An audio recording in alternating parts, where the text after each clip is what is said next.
आज Doubtnut app download करें। Doubtnut पर अपने सभी गणित, रसायन विज्ञान, भौतिक विज्ञान और जीव विज्ञान के डाउट्स का करो सफाया। बस प्रश्न की फोटो खींचो, एक ही प्रश्न को क्रॉप करो और तुरंत वीडियो सोल्यूशन पाओ। अभी डाउनलोड करें। हेलो एवरीवन, प्रश्न है हमारे पास।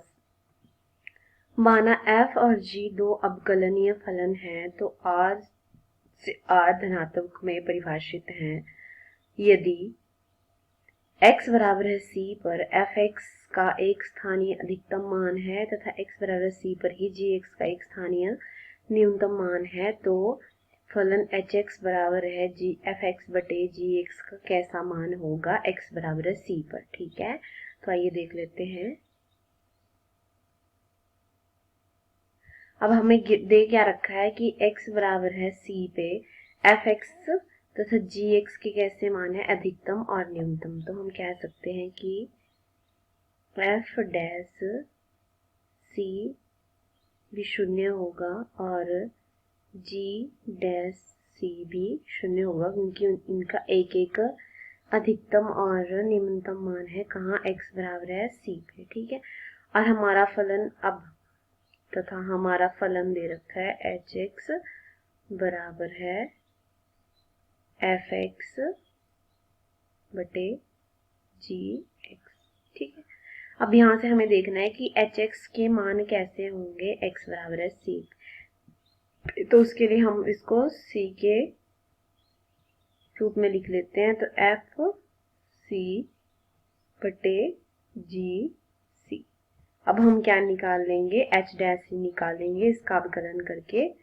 तो h डैश c क्या हो जाएगा,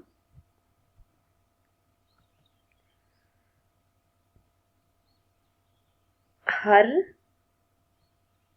अंश का अवकलन माइनस अंश और हर का अवकलन बटे जो हर है उसकी घात 2, उसका जो वर्ग ले लेते हैं हम लोग। ये हमारे पास अवकलन करने का सूत्र है। तो यहाँ से हमारे पास देखो क्या आ गया। अब f डैश c और h डैश c के मान क्या थे, 0। ठीक है, यहाँ से क्या आ जाएगा, 0 माइनस 0 बटे जी सी का वर्ग। अब यहाँ पे देखो 0 इंटू 0 क्या हो गया, 0 से कुछ भी गुणा करें 0, यहाँ भी 0 बन गया तो 0 माइनस 0 और ये सारा ही क्या हो गया 0। तो यहाँ से हमारे पास h डैश c के जो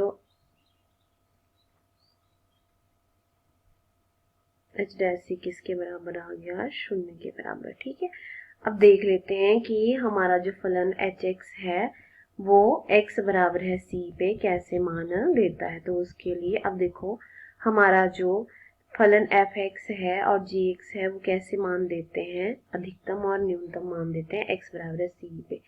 तो f(x) कैसे मान देता है, f(x) देता है अधिकतम मान, तो इसका परिबल कुछ ऐसा होएगा। और जो g(x) है वो कैसे देता है, वो देता है न्यूनतम मान।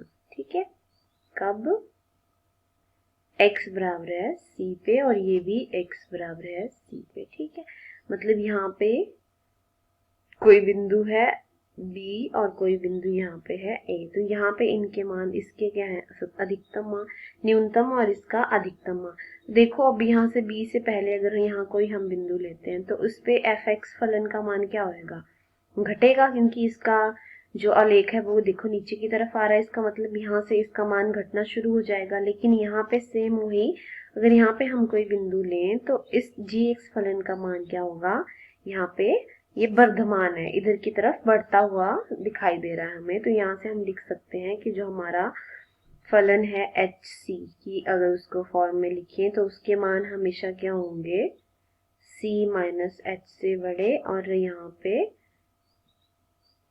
c प्लस h से भी क्या होंगे, बड़े। ठीक है, मतलब hc का मान जो है वो मध्य में आएगा। मतलब इसका क्या मानना है कि c पे जो फलन h है वो अधिकतम मान ही देगा। ठीक है, अब इसका हम अगर ग्राफ बना के देखें h(x) का,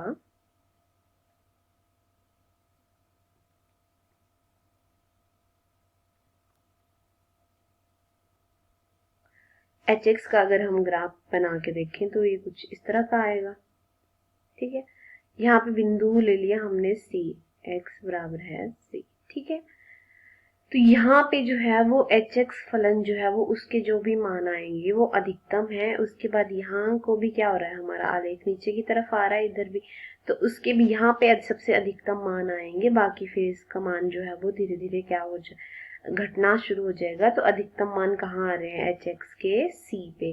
तो अतः हम कह सकते हैं कि HX फलन जो है वो x बराबर C पे कम से कम एक अधिकतम मान रखता है। तो हमारा कौन सा विकल्प सत्य सिद्ध हो गया, कौन सा विकल्प है, हाँ ये देखिए हमारा x बराबर C पर एक स्थानीय अधिकतम मान रखता है और यही विकल्प आपका सत्य है।